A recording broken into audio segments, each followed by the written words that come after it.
Hi students, कैसे हैं आप लोग। तो आज के इस वीडियो में अपन डिस्कस करने वाले हैं इंजीनियरिंग मैकेनिक्स के मुंबई यूनिवर्सिटी के कुछ प्रीवियस ईयर क्वेश्चंस को डिस्कस करेंगे। साथ ही साथ उसके क्वेश्चंस के कंप्लीट सॉल्यूशंस को अपन डिस्कस करने वाले हैं। लास्ट 2 ईयर्स में जो क्वेश्चंस आ चुके हैं अपन उसको डिस्कस करेंगे, जो कि आपके आने वाले इंजीनियरिंग मैकेनिक्स के एग्जाम में हेल्पफुल हो सकते हैं। तो इसमें अपन रेगुलर प्लस केटी दोनों के क्वेश्चंस को डिस्कस करेंगे, ताकि इससे आपको आइडिया लगेगा कि एग्जाम में आने वाले क्वेश्चंस किस तरह के आ सकते हैं आपको, और इससे आपको स्कोर करना आसान होगा। तो चलो अपन मूव करते हैं और स्टार्ट करते हैं पहले क्वेश्चंस को और सॉल्यूशंस को उसके। तो जैसे कि अपन देख सकते हैं यहाँ पे ये क्वेश्चन पेपर 7 जून 2024 को आया हुआ है, जिसमें पहला क्वेश्चन जो होता है, जो कंपलसरी क्वेश्चन होता है 20 मार्क्स का, वो अपन अभी डिस्कस करेंगे। देखो, पहला क्वेश्चन जो होता है 20 मार्क्स का, इसमें से 5 में से आपको कोई भी 4 क्वेश्चन करने होते हैं और ये ईजी होता है, इसको आप इजीली स्कोर कर सकते हो। तो मैं आपको ये रिकमेंड करूँगा कि पहला क्वेश्चन जो होगा, जो भी लास्ट 2-3 ईयर्स के पेपर्स आपके पास अवेलेबल हैं, उसके फर्स्ट क्वेश्चन को आप अच्छे से प्रिपेयर कर लो। उससे क्या होगा कि देखो, 4 क्वेश्चन करने रहेंगे 5 में से, और आपका 20 मार्क्स का पेपर आराम से ईजिली प्रिपेयर हो जाएगा, और इसमें आपको कोई प्रॉब्लम नहीं होगी, क्योंकि ये ईजी क्वेश्चन होता है तो इससे कॉन्फिडेंस भी आएगा। और ये क्योंकि पहला क्वेश्चन जो होता है वो कंपलसरी भी है, तो पहला क्वेश्चन कंपलसरी है, ये तो आपको करना ही करना है। तो इसके लिए मैं आपको रिकमेंड करूंगा कि लास्ट 2-3 ईयर्स के रेगुलर प्लस केटी के दोनों के ही फर्स्ट क्वेश्चन को आप अच्छे से प्रिपेयर कर लो। जो 5 मार्क्स के क्वेश्चन होते हैं उसको आप अच्छे से प्रिपेयर कर लो। इससे क्या होगा कि भाई 20 मार्क्स का पेपर आप अटेम्प्ट करते हो, पहला क्वेश्चन 20 मार्क्स का करते हो, तो ईजिली आप इसमें 15 से 18, 17 मार्क्स आप ला सकते हो। फिर बाकी कोई भी अगर आप एक 20 मार्क्स, 30, 20 मार्क्स का क्वेश्चन कर लोगे तो आप ईजिली पासिंग मार्क्स स्कोर कर सकते हो। तो इसमें पास करना बहुत मुश्किल नहीं है, बहुत ही ईजी है। आपको एग्जाम क्लियर करना, अच्छा मार्क्स लाना वो तो डिफरेंट केस है, बट आपको अगर पास करना है तो आप लास्ट 2-3 के केटी हो या रेगुलर हो, दोनों के पहले क्वेश्चन को आप अच्छे से कर लो। पहला क्वेश्चन जो होता है फर्स्ट क्वेश्चन 20 मार्क्स का, उसको आप अच्छे से प्रिपेयर कर लो। तो इस वीडियो में भी मैं 2024 में जो जून में एग्जाम हुआ था उसका मैं अभी क्वेश्चन पेपर डिस्कस करूंगा। पहला क्वेश्चन डिस्कस करूंगा, उसके बाद एक और क्वेश्चन डिस्कस करूंगा, वो भी 2023 में पहले ही क्वेश्चन में डिस्कस करूंगा। इससे क्या होगा, आपका फर्स्ट क्वेश्चन जो होगा 20 मार्क्स वाला, वो आपका प्रिपेयर हो जाएगा। तो चलो अपन स्टार्ट करते हैं और क्वेश्चन को अपन डिस्कस करते हैं 5 मार्क्स वाले क्वेश्चन को। उसके बाद नेक्स्ट वीडियो में मैं बाकी जो क्वेश्चन होते हैं 6 मार्क्स और 8 मार्क्स वाले जो क्वेश्चन आते हैं वो डिस्कस करूंगा, क्योंकि पहले आपका ये प्रिपेयर हो जाएगा, उसके बाद ये करने के बाद आपको उसमें भी कॉन्फिडेंस आ जाएगा। तो अभी पहले अपन 5 मार्क्स वाला क्वेश्चन डिस्कस करते हैं।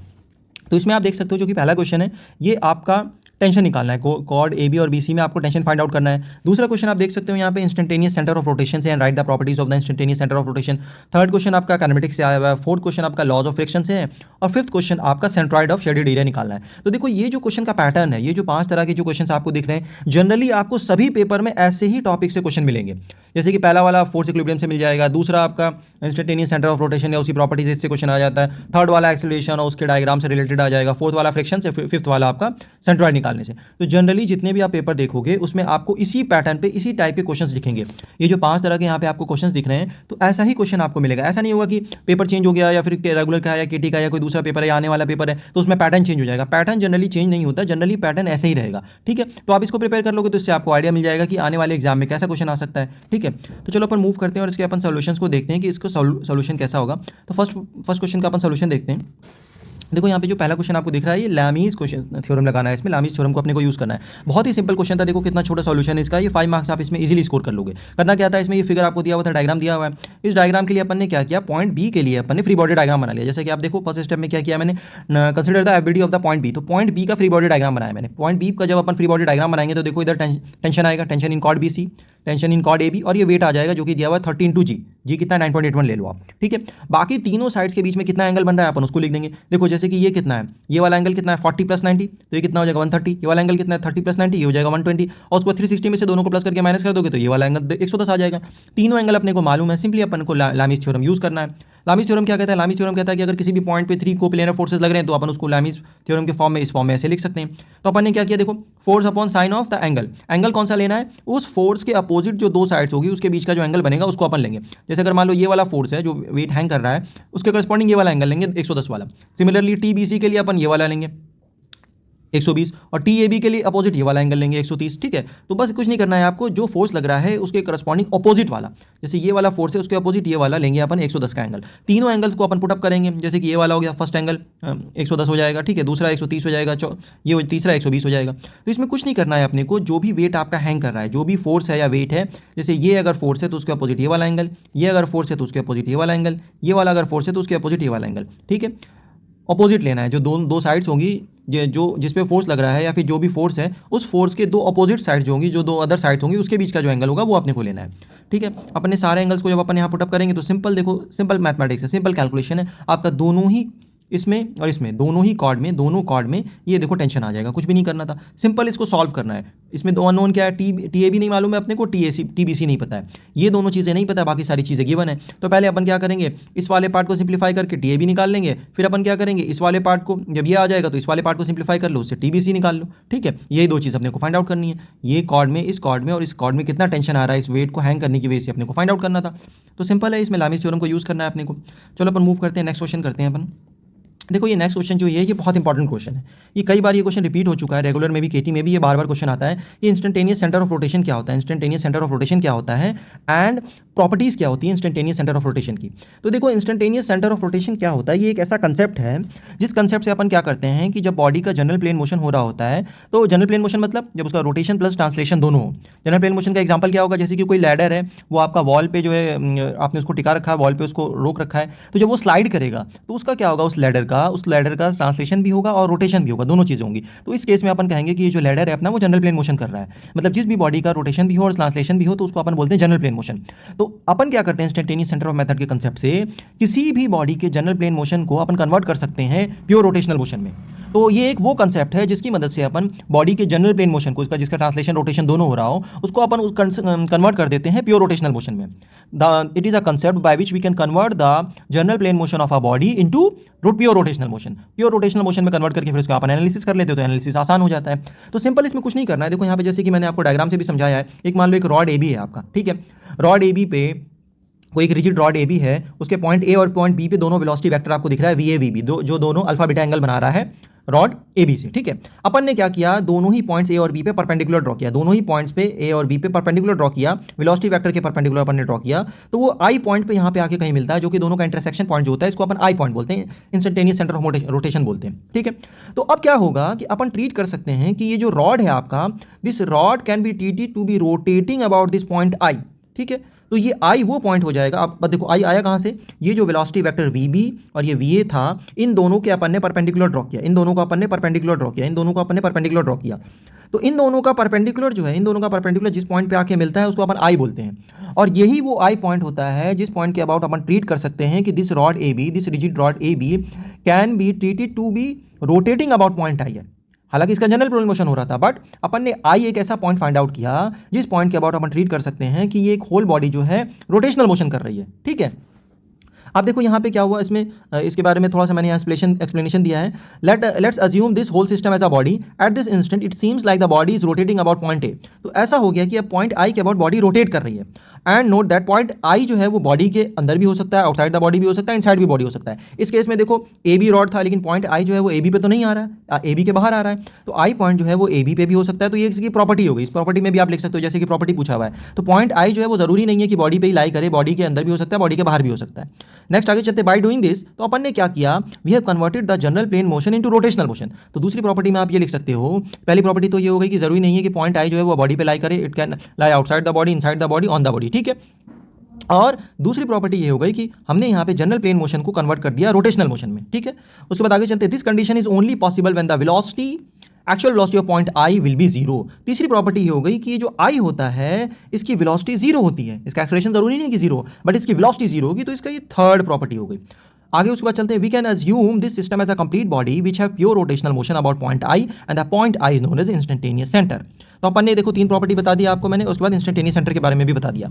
सो we can assume this system as a complete body. अपन ने क्या किया कि ये जो ए बी बॉडी थी, this can be treated as a whole system, and ये बॉडी क्या कर रही है, प्योर रोटेशनल मोशन कर रही है आई पॉइंट के अबाउट, ठीक है।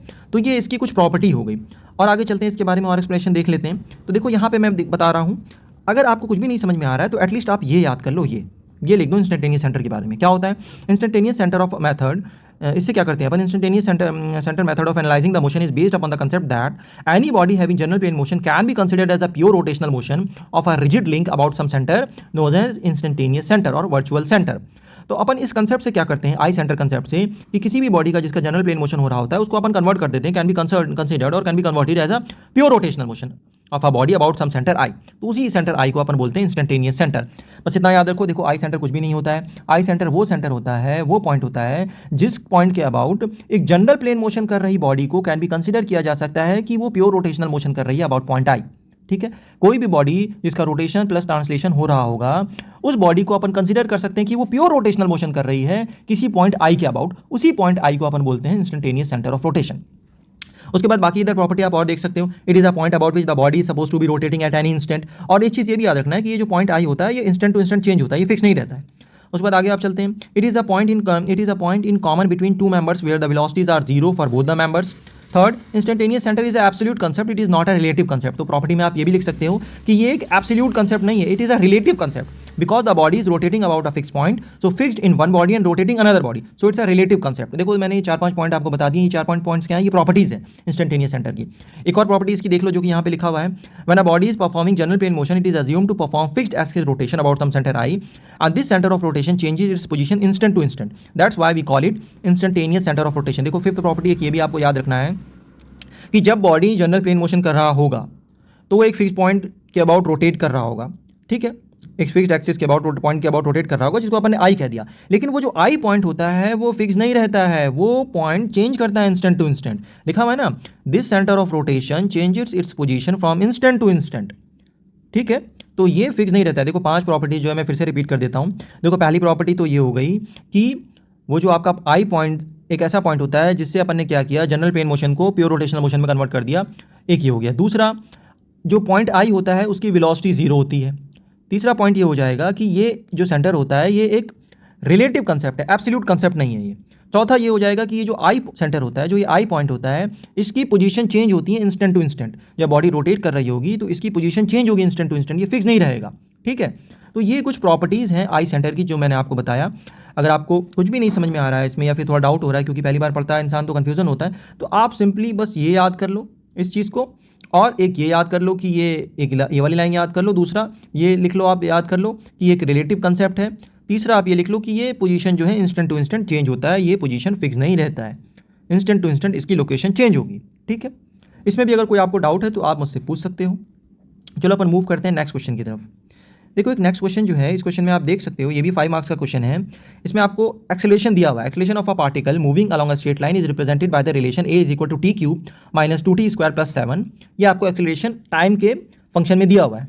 अब उसके बाद कह रहा है कि at t is equal to 1 second velocity of the particle is 3.58 metre per second and displacement is 9.39 metre.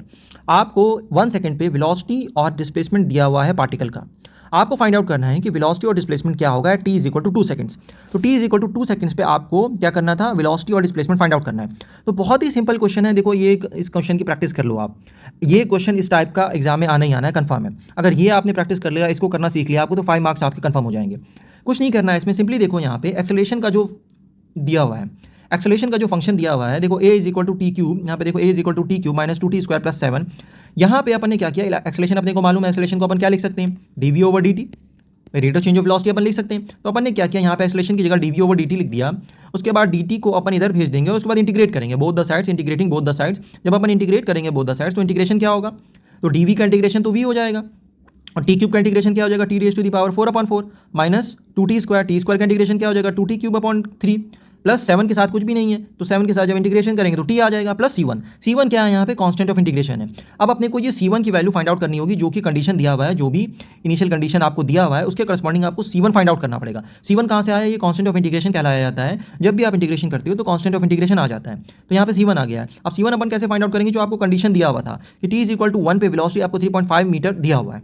तो अपन क्या करेंगे, t की जगह जहाँ जहाँ t है यहाँ पे, वहाँ पे 1 पुटअप करेंगे और v की जगह 3.58 पुट करेंगे। तो उसके बाद यहाँ से अपना c आ जाएगा -3, c आ गया आपका -3, अपन अब यहाँ रख देंगे, c इज इक्वल टू -3 आ जाएगा। उसके बाद अपन क्या करेंगे, नेक्स्ट स्टेप में अपन चलते हैं यहाँ पे। अब अपने को मालूम है c1 आ चुका है और v को अपन आप क्या लिख सकते हैं, rate of change of displacement ds/dt। तो यहाँ पे v की जगह अपन ने क्या लिख दिया, ds/dt। फर्दर जब अपन लिखेंगे तो dt को यहाँ भेज के, dt को अपन यहाँ भेज के फर्दर अपन इंटीग्रेशन करेंगे। जब अपन इंटीग्रेशन करेंगे तो देखो यहाँ पे फिर से कांस्टेंट ऑफ इंटीग्रेशन आ जाएगा c2। तो जब c2 आ जाएगा कांस्टेंट ऑफ इंटीग्रेशन, तो ये अपन कैसे फाइंड आउट करेंगे, इसकी भी इनिशियल कंडीशन दी हुई है आपको। अपने को मालूम है ना कि जब s इज इक्वल टू 9.39 है वो किस वक्त है, जब t is equal to 1 second है। तो अपन क्या करेंगे, इस पूरे इक्वेशन में t की जगह 1 पुटअप करेंगे और s की जगह 9.39 पुटअप करेंगे और c2 फाइंड आउट करेंगे। तो c2 अपना देखो कितना आ जा रहा है, 9 आ गया।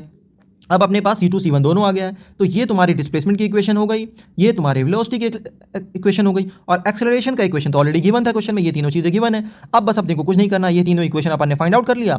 जिस भी टाइम पे अपने को एक्सेलरेशन, वेलोसिटी या डिस्प्लेसमेंट फाइंड आउट करना, अपन पुट अप कर देंगे। तो देखो यहाँ पे लास्ट स्टेप में क्या किया है, अपने पास तीनों इक्वेशन 1 2 3, अपन ने क्या किया, t = 2 पुट अप किया। तो टाइम t = 2 जब डिस्प्लेसमेंट की इक्वेशन में पुट करोगे तो डिस्प्लेसमेंट आ जाएगा 15.93 मीटर। वेलोसिटी की इक्वेशन में जब t2 पुट अप करोगे तो वेलोसिटी आ जाएगा 9.667, और एक्सेलेरेशन की इक्वेशन में जब 2 पुट अप करोगे तो एक्सेलेरेशन 7 आ जाएगा। तो अपन ने क्या किया, तीनों इक्वेशंस में अपन ने एक्सेलेरेशन की इक्वेशन से तीनों इक्वेशन मिल गई अपने पास, acceleration, velocity and displacement.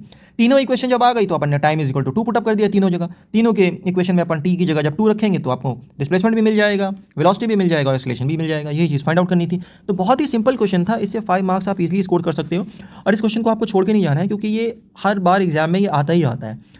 Function change हो जाएगा, वैल्यू चेंज हो जाएगी, लेकिन कंसेप्ट यही रहेगा। तो इस कंसेप्ट पे क्वेश्चन आना ही आना है, इस कंसेप्ट पे क्वेश्चन आपको मिलेगा ही मिलेगा, ये तो कंफर्म है, ठीक है। बाकी इस कंसेप्ट पे एक और क्वेश्चन पेपर है, उसमें भी क्वेश्चन था, तो वो भी मैं डिस्कस कर लूँगा। तो ये कंसेप्ट पे एक बार और क्वेश्चन हो जाएगा, तो इससे आपकी एक और प्रैक्टिस हो जाएगी। मैं एक और क्वेश्चन पेपर डिस्कस करूँगा, उसमें भी इसी कंसेप्ट पे क्वेश्चन है, तो वो भी आपका क्लियर हो जाएगा। चलो अपन अब आगे चलते हैं, नेक्स्ट करते हैं अपन। इसमें कोई भी डाउट हो आपको तो आप मुझसे पूछ सकते हो।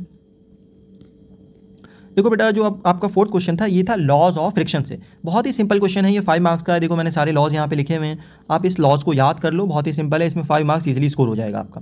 तो पहला क्वेश्चन, पहला लॉ क्या कहता है, law the friction force is always tangential to the contact surface and in acts in a direction opposite to that in which the body tends to move.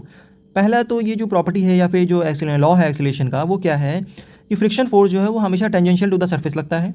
और दूसरा, it always acts opposite to the relative motion, it tries to resist the relative motion. ये क्या करता है, जब कोई भी दो बॉडी के बीच में रिलेटिव मोशन होना चाहता है या होता है, टेंड करता है, तो ये अपोज करता है रिलेटिव मोशन को। It tries to oppose the relative motion between the bodies, ठीक है।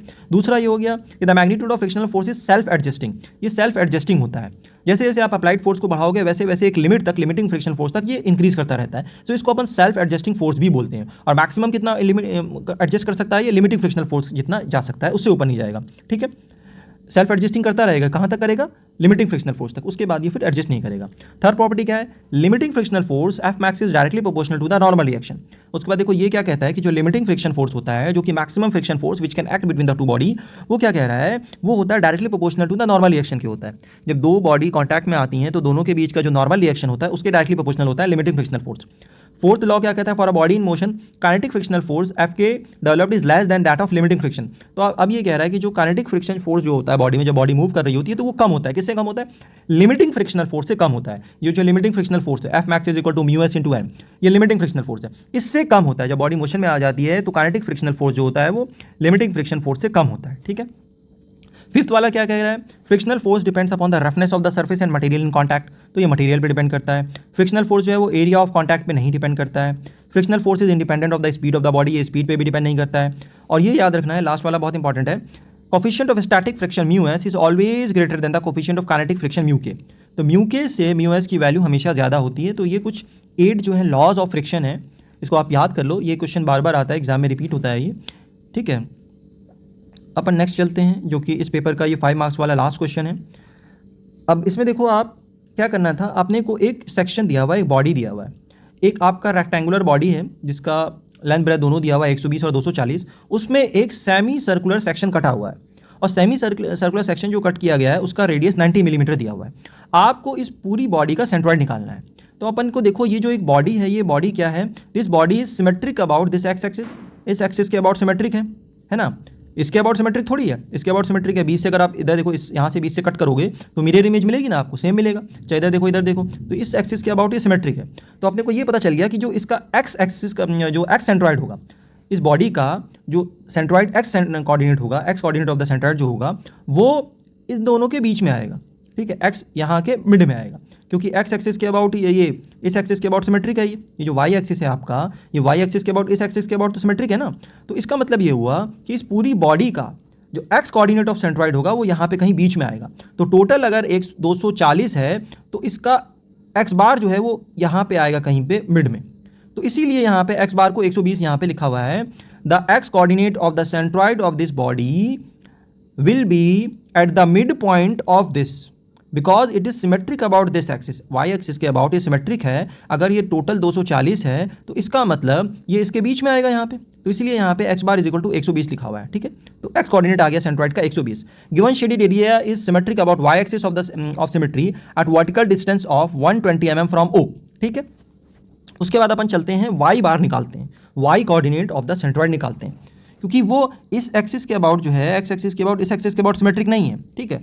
तो अपन को y बार निकालना होगा। तो y बार कैसे निकालेंगे अपन? y बार निकालने के लिए अपन क्या करेंगे, देखो पहले एक पूरी बॉडी जो एक रेक्टेंगुलर बॉडी उसका निकालेंगे y बार। तो पूरी बॉडी का क्या हो जाएगा, देखो इस पूरी बॉडी के लिए अपन इस y एक्सिस से निकाल रहे हैं, ठीक है, x एक्सिस से निकाल रहे हैं, x एक्सिस से, ठीक है।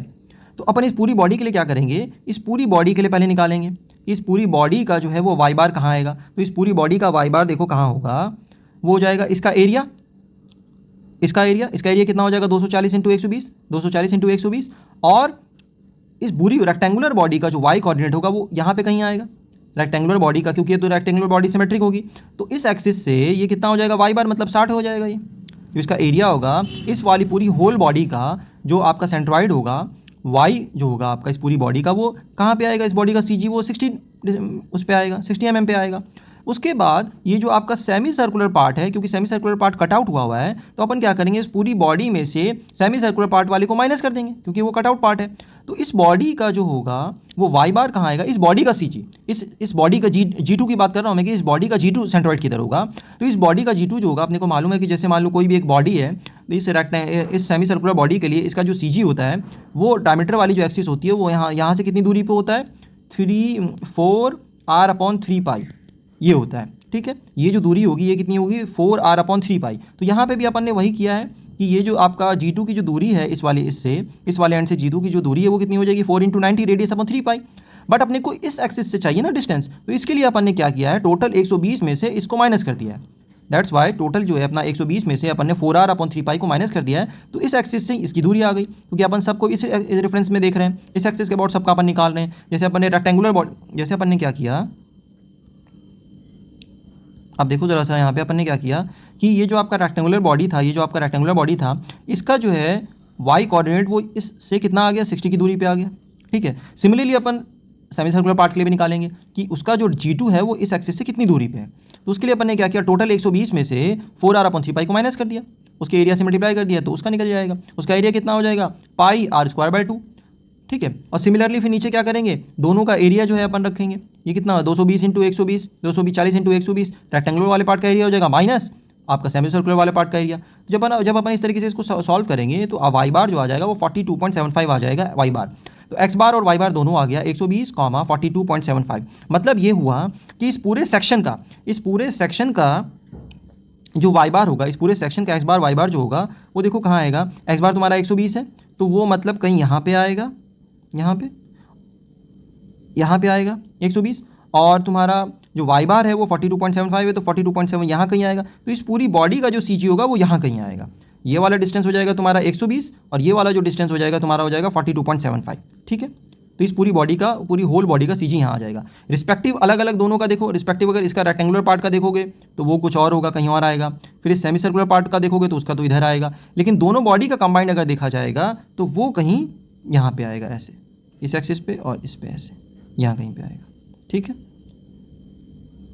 तो देखो सेंट्रॉइड निकालने वाला क्वेश्चन आता है, ये क्वेश्चन आप इस तरह के क्वेश्चन की प्रैक्टिस कर लो, सेंट्रॉइड वाला क्वेश्चन तो आएगा ही, ठीक है। तो ये देखो अपन ने 2024 में 7 जून को जो एग्ज़ाम हुआ था वो 5 मार्क्स वाले अपन ने क्वेश्चन कर लिए हैं। उसके बाद नेक्स्ट पेपर आप देख सकते हो, जो कि ये क्वेश्चन पेपर है 20 दिसंबर 2023 का पेपर है ये। इसमें भी कुछ देखो 5 मार्क्स वाले क्वेश्चन हैं, इसको अपन जो है नेक्स्ट वीडियो में डिस्कस कर लेंगे, ठीक है। तो इस पेपर को भी अपन डिस्कस कर लेंगे। तो इससे क्या होगा, 5 मार्क्स वाले क्वेश्चन जो है वो आपके प्रैक्टिस हो जाएगी, ताकि 5 मार्क्स वाले क्वेश्चन जो पहला क्वेश्चन आता है इसमें आपको कोई प्रॉब्लम ना हो और इजीली आप इसमें जो है वो 20 में से 15, 16, 18 मार्क्स आप स्कोर कर सको। इससे क्या होगा कि फिर आपका कॉन्फिडेंस भी बढ़ेगा और फिर बाकी जो क्वेश्चन होते हैं 20-20 मार्क्स वाले जो अदर क्वेश्चन होते हैं उसको भी आप इजीली अटेम्प्ट कर सकते हो। तो आई होप इस वीडियो में आपको कोई डाउट नहीं होगा। अगर आपको कोई इश्यू तो आप मुझसे पूछ सकते हो। मिलते हैं नेक्स्ट वीडियो में। Thank you.